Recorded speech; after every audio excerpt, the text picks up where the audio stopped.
Θα συνεχίσουμε την ενότητα παρουσίασης του συστήματος MBTI μέσα από τις γνωστικές λειτουργίες με τον τύπο ENTP, ο καινοτόμος εφευρέτης, ο εφευρετικός εξερευνητής, ο συζητητής. Οι γνωστικές του λειτουργίες έχουν ως εξής: εξωστρεφής διαίσθηση, NE, εσωστρεφής λογική, TI, εξωστρεφές συναίσθημα αξίες, FE, εσωστρεφής αίσθηση, SI. Ο τύπος προσωπικότητας ENTP προσεγγίζει τη ζωή έχοντας ως κυρίαρχη γνωστική λειτουργία την εξωστρεφή διαίσθηση. Πρόκειται για μία αντιληπτική γνωστική διαδικασία, η οποία επικεντρώνεται εκτός του υποκειμένου, στο εξωτερικό περιβάλλον, γι' αυτό και ονομάζεται εξωστρεφής. Είναι επεκτηνόμενη και συλλέγει πληροφορίες και έννοιες. Η εξωστρεφής διαίσθηση επιτρέπει στον ENTP να ενώνει τα μοτίβα πίσω από τα δεδομένα των εξωγενών καταστάσεων, να συνδέει τις έννοιες αυτές, ακόμη και αν πολλές φορές δεν είναι εμφανής η σύνδεσή τους, και να σκανάρει το περιβάλλον για πιθανότητες ύπαρξης συμπερασμάτων, ξεπερνώντας την αισθητηριακή πρόσληψη των στοιχείων. Ο ENTP χρησιμοποιεί αυτή την επεκτατική αντιληπτική ικανότητα ασυνείδητα, διερευνώντας πιθανά ενδεχόμενα και δυνατότητες σύνδεσης ενιών, οι οποίες μπορεί φαινομενικά να φαίνονται ασύνδετες, του δίνουν όμως την άνεση να αντιλαμβάνεται ποικιλοτρόπως τη διαμόρφωση μιας κατάστασης. Στη βοηθητική δευτερεύουσα θέση των γνωστικών λειτουργιών του ENTP βρίσκεται η εσωστρεφής λογική.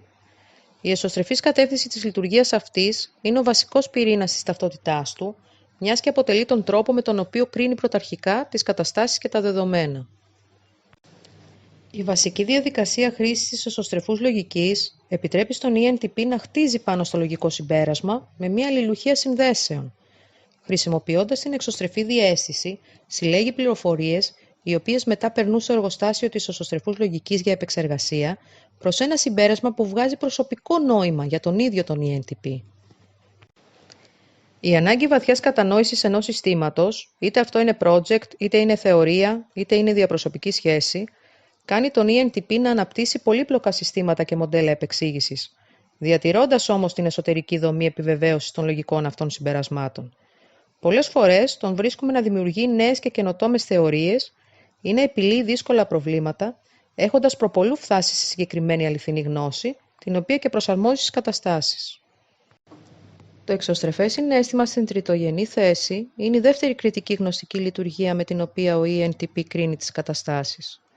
Η εξωστρεφής κατεύθυνσή της, όμοια με την κυρίαρχη της εξωστρεφούς διαίσθησης, τον κάνει ικανό να αντιληφθεί τις αξίες και τα συναισθήματα των γύρων του και να προσαρμόσει ανάλογα τη θέση του στο περιβάλλον. Ακόμη και αν βρίσκεται στην τριτογενή θέση, το εξωστρεφές συναίσθημα, όντας μια σημαντική διαπροσωπική γνωστική λειτουργία, επιτρέπει στον ENTP να συμμετέχει ενεργά σε ομάδες και συζητήσεις και να αφουγκράζεται τους ανθρώπινους ρυθμούς. Με τη λειτουργία αυτή, ο ENTP μπορεί να μετρήσει τη δυναμική μιας ομάδας και αισθητηριακά και διαισθητικά, να αντιληφθεί τα γιατί μιας συγκεκριμένης συμπεριφοράς και να χτίσει σχέσεις. Ο συναισθηματικός του κόσμος σκανάρει το περιβάλλον για στοιχεία. Λειτουργεί δηλαδή επιλέγοντας μέσα από το φάσμα των εξωγενών αξιών και συναισθημάτων.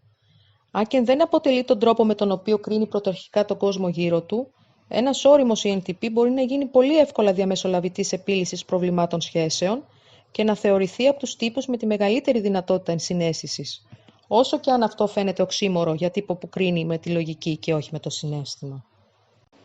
Η εσωστρεφής αίσθηση είναι ο τρόπος με τον οποίο ο ENTP οργανώνει τις πληροφορίες τις οποίες προσλαμβάνει μέσω της εξωστρεφούς διαίσθησης. Πρόκειται για μια αντιληπτική γνωστική λειτουργία, η οποία αν και βρίσκεται στην τέταρτη θέση της βασικής τετράδας των λειτουργιών, παίζει καθοριστικό ρόλο στον τρόπο με τον οποίο ο ENTP οργανώνει και αρχιοθετεί τα δεδομένα μέσα του. Η λειτουργία αυτή επικεντρώνεται στην προσωπική αντίληψη της αισθητηριακής πραγματικότητας.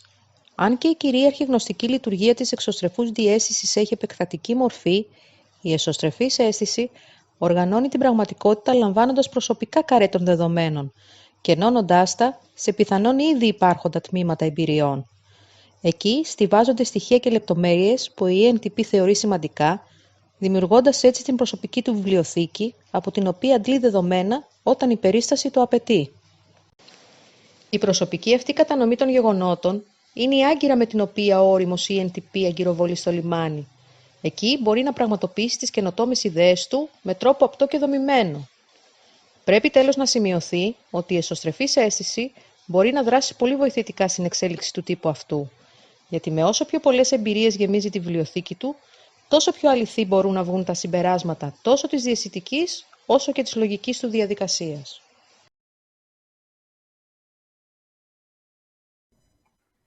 Ελπίζω το βίντεο να ήταν ενδιαφέρον και να σας φάνηκε χρήσιμο. Περιμένω τις προτάσεις σας για τυπολογική διερεύνηση στα σχόλια ή στα άλλα social media που διαθέτω. Μπορείτε επίσης να επισκεφτείτε και το shop μου για να δείτε τις δημιουργίες και τις παροχές μου. Εις το επανατυπολογήν.